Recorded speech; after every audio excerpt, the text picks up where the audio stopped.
Congratulations on the movie. Thank you. It's almost, you make very good films. How do you deal with the pressure internally of having a reputation now for someone who makes really good movies? Is there an added pressure after the success of the last few films? I think it gets harder, definitely. I mean, you know, to do with this one, I finished it.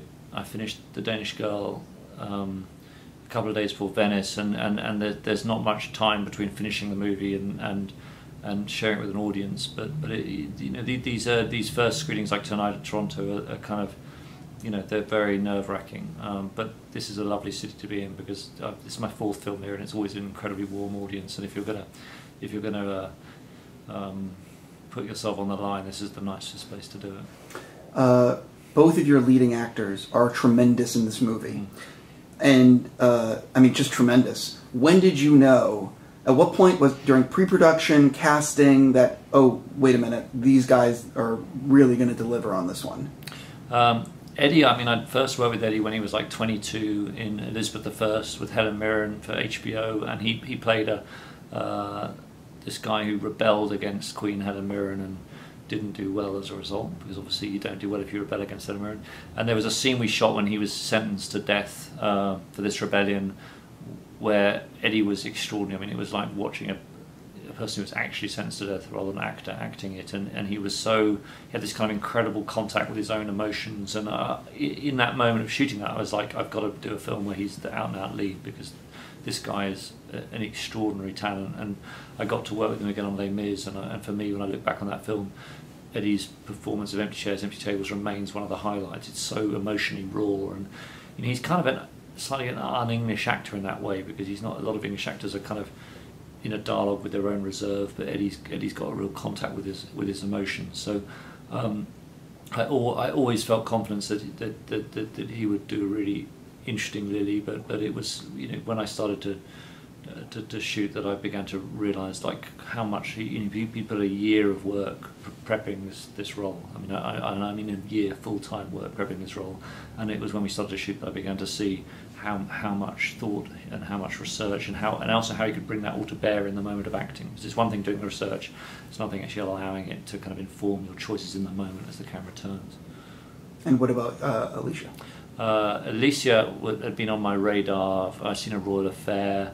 I'd seen her in Anna Karenina. I got an early look at Ex Machina, which I love, and I thought she was fantastic in it. You know, it was a big challenge trying to find the person who could go head to head with Eddie Redmayne, and she's that person. She's got a great big heart. For Greta, I wanted someone who could just take the character to incredible degrees of sort of compassionate love, and kind of help create a space where this transition could be possible. And you know, we did some pretty big scenes early on in this shoot, and what was incredible about this year again, like Eddie, she's got an extraordinary kind of access to her emotional life, and she's like a thoroughbred. She's a very exciting actress to work with. I really think, and I don't say this casually, she is doing some amazing work and is easily one of the best actors working right now. She's incredible. Wow. I mean, no. I mean, thank you for saying that. And it was I felt very lucky that she existed, because it was a really interesting combination having both these actors.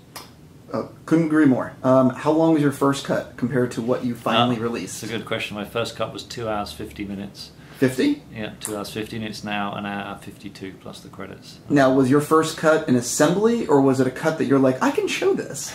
No, it was an assembly. It was I have a brilliant editor called Mary Oliver, and she's always conscientious that the first time she shows it to me, it has literally everything in. So, you know, every scrap of what you filmed is there, and I was very happy to get the knife in and start finding its shape. What was the cut that existed before the one you released, the one that you were really happy with, and then you said, "Oh shit, I still have to cut"? That's a good question.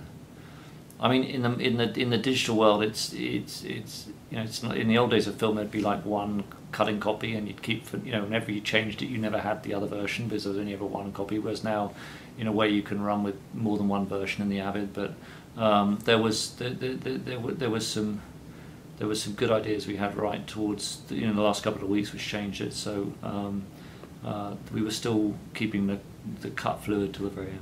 Well, I guess what I'm saying is, you mentioned how you. I remember getting the notes on TIFF, and they're like estimated running time. So I'm like, oh, they're really still cutting. Really? Wow. Yeah, I was like, oh, they're for this film. Yeah, I'm like, they're going. What was the estimated running time? I think it was 120 estimated or something, and I'm like, oh, they're still cutting. I'm like, that's like the clue right there. Like, they're still going. So I'm just curious, was there a scene or two that was right there to the end, and then at the last moment you pulled out? There was. There was a wonderful scene of Amber Heard performing a ballet in Paris, which was in till quite late on. That I think we felt in the end, although Amber was wonderful in it, it was it didn't move the story forward at the right moment. So there were decisions like that, but she was great in that scene. How do you feel about extended cuts? And with something like this, with this film, is there would you consider throwing in, like, for the Blu-ray, the extra scenes, or are you like, once they're gone, I don't want people to see them ever again? It's an interesting question, because I literally just got the email saying, what about deleted scenes? and I think, like, on the Damned United, I think I put about 30 minutes of material in, because there were some really cool deleted scenes with Michael Sheen that I wanted people to enjoy. On Les Mis, I think I didn't, because it was so complicated, kind of orchestrating the music, that the idea of sort of doing the orchestral side of the deleted scenes, felt like an incredibly complicated thing to do. I'm coming more around to the idea that, like, I want to share the version of the film that I've arrived at, and so probably won't on this, but I'm still thinking about it right now. I would imagine you're in a very unique place where you are being offered very high-end scripts, like scripts that every filmmaker really would like to tackle. How do you know that this is the script I want to do, this is the project I want to do, and you know what I mean? Yeah, it's a good question. I think for me, so much of directing is in the choosing. Because when you choose your next project, it's 2, if not 3 years of your life. Les Mis was 3 years ago, so it's been a 3-year cycle for this. And you're gambling so much on that choice, and also as you grow older, you realise you're only going to make so many movies. It's not like an infinite number. So although I'm kind of quite analytical about it, in the end, I tend to work from my heart. It's got to be something that moves me, because when you're getting up at 5 a.m. for the day 40 of the shoot, the thing that keeps you going is the passion for a story more than anything else.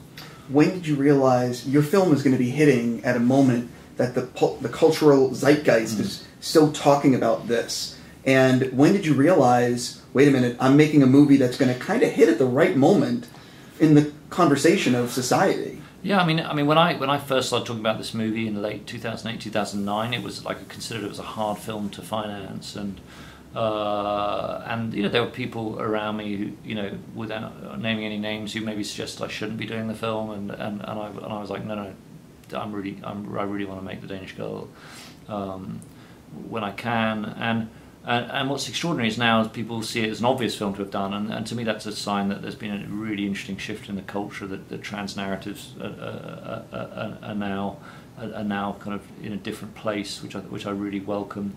But certainly, there were the moment when there was the. In fact, I was working with Einer Wegener, who was shooting some stuff for us for the film, and she tipped me off about the Caitlyn Jenner cover, and I kind of guessed that might be a bit of a game changer. Just slightly. Yeah.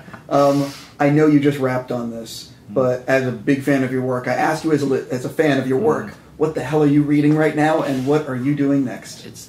I kind of quite like to not be too predictable, but that becomes a burden in itself about how to be not predictable next time. But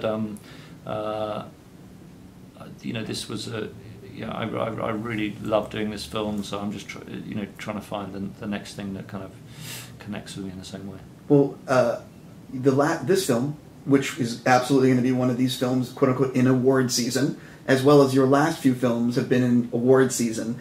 Is your next project, are you conscious of the fact that, you know what I mean? Like, is it something that you want to do that maybe breaks away from awardsy talk, and that's maybe like sci-fi or a romantic comedy or something really completely out of the comfort zone? Or, you know, because you're being offered these incredible scripts that are, do you know what I mean? Like, yeah, no, it's interesting. I shot some like a Super Bowl commercial for Jaguar, which was like basically a sort of riff on the action comedy, you know, genre. I mean, it was kind of like a more like the sort of Bond genre than anything else, and it was interesting. You know, as I was sitting in a helicopter flying over Buckingham Palace with Tom Hiddleston, kind of thinking that, you know, the funny thing about a director is there are so many different types of stories, yeah, I mean, it was like when I chose to do a musical, which I was such a different way of telling a story. It might be nice to take on a kind of completely new genre this time. I mean, I got to wrap with you in like a second, but like I am a big fan of your work, and like I especially really liked your work on John Adams. Oh, thank you. And it's like you have a very good eye, and I'm just curious. It's sort of like in this movie, not to, but when Eddie when he can't, he's doing portraits, and he's not sure he can do anything else. And I'm sort of like, you've done all these great period pieces or these really important movies, and that's what I'm sort of trying to bring that out of whether or not, like, you know, is there nervousness of taking on something like sci-fi or a superhero movie or something that's completely out of the ordinary. Yeah, I mean, I think so far I've just gone for what I felt were the best scripts, and the last couple happen to have been not set contemporary, but sometimes it's, you know, it's hard to understand what the real story of right now is. But, you know, I remain totally open as I go forward.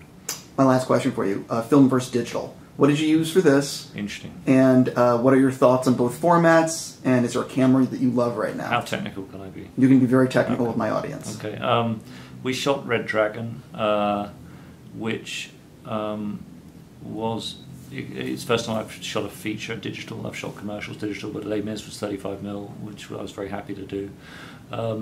I think that the challenge of digital for me was that there's almost too much information. Like when I got into the grade, I was fascinated by the fact that if you had, say, you know, two tungsten lights that were 200 degrees Kelvin out from each other, you could see, like as an actor moved forward a meter, you could see the colour temperature difference of these lights that were only marginally out from each other, and with film you could never see that.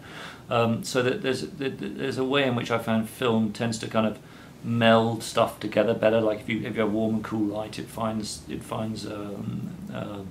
an equalization point more easily, and I found in the grade, definitely with digital, because it's giving you so much information. It's sometimes giving you information that the human eye can't even see, and some of it's unwanted. So I found there was more work in the grade, for example, just getting flesh tones to be accurate. But that's kind of because the Dragon is almost too good. Like it just gives you like too much information. It's like being there. Yeah. Literally. Yeah. Does that mean you're going to do film in the future? Well, I mean, there's only one lab left in London processing film, so you know, but I mean, God, I'd love to. I mean, I grew up making films on a Clockwork 16mm camera, loading it in the changing bag, and I still miss the smell of film when I'm operating. I miss hearing the sound of film against my ear. The buzz of a digital camera isn't quite as romantic. So you know, hopefully I can still work in film before the final lab closes. Thank you so much for your time. Thank you. Let me hit stop.